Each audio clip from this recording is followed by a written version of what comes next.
Hey guys, I'm Simulator Tech, and today I'll be building the Cupid65 by Chowsera. This was sent to me from Keeps for All, and I am an affiliate with them, but I wasn't paid for my time and my opinions are my own.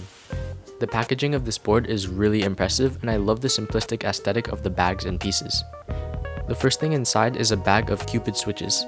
These don't come with the board, but were included for me to use. The Cupid Switches are linears, manufactured by JWK, featuring housings made of PA66 and palm, a long pull stem made of POK, and a 63-gram spring with a 45-gram actuation force. These are super smooth and sound really good. Next up is a bag with screws and a hex key, a bag with a daughter board and stabilizer pads, a bag with gaskets and rubber thingies for the PCB and plate, a cute magnetized badge, a bag with plate foam, a polycarbonate plate, a bag with a PCB film thing and a sheet which isn't PE but something similar, a bag with 2 layers of case foam, and the PCB which features south-facing hot swap sockets, 1.2mm thickness with flex cuts, support for screw and stabs, and per key RGB. There's also 2 feet strips that hold onto the case with these little nubs. Finally, here's the case. This board is probably one of the most beautiful I've ever seen. Inside the case is a small mirror finished cover for the batteries that has Cupid65 written on it. Even though it's not visible from the outside, it's still a cool little feature. The 2-piece case design looks really nice and the finish is smooth and flawless. With the rounded edges as well as the beautiful side pieces, this board obviously takes a lot of inspiration from the Cupid of Roman mythology, who is often portrayed as a baby. I love the aesthetic of the board, and although I do lean towards more simplistic boards, I appreciate the different elements that make this board so unique. This board is held together by some screws on the back. As you can see, the top case has a small spot for the badge. Alright, with that out of the way, let's get onto the build. This board doesn't come with stabs, so I'll be using a mixture of Akko screw-ins and a Wuche Studio stab I had lying around.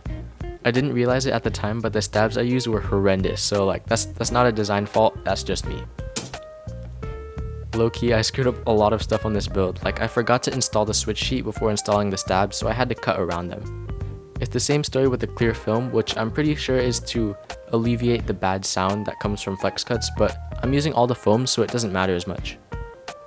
Next up is the plate foam. Here's the polycarb plate with the gaskets. Now here go the switches. I'm not using the rubber columns, but rather I'm relying on the switches to hold the PCB and plate together. One thing I don't like as much about the design is the implementation of the daughter board. It attaches to this little piece that's on the top case, and it feels unnecessary and makes it really difficult to plug into the PCB. It's not bad, but it's just not the most user-friendly experience. For this build, I'm using both layers of case foam. And in goes the PCB and the top case.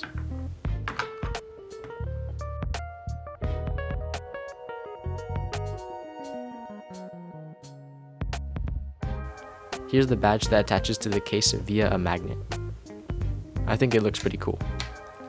For keycaps, I'm using good old Polycaps Hippo, designed by Mr. Hippotech himself. These match the case so well, and I really like how they look. I forgot to mention, this board comes with a custom enter keycap with a super sick chroma finish, so that's a pretty nice touch. Anyways, let's hear how it sounds.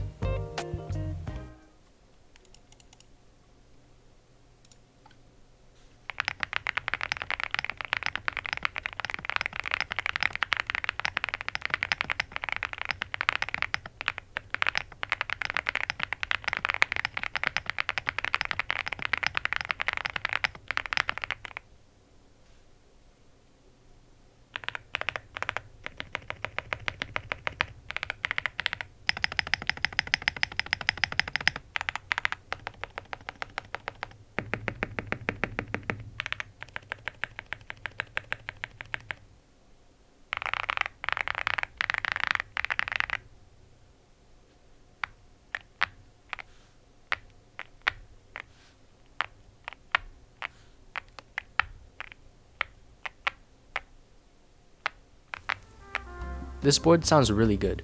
You could argue that it just sounds like foam, which is true, but I think this board actually handles the foamy sound signature a lot better than other keyboards.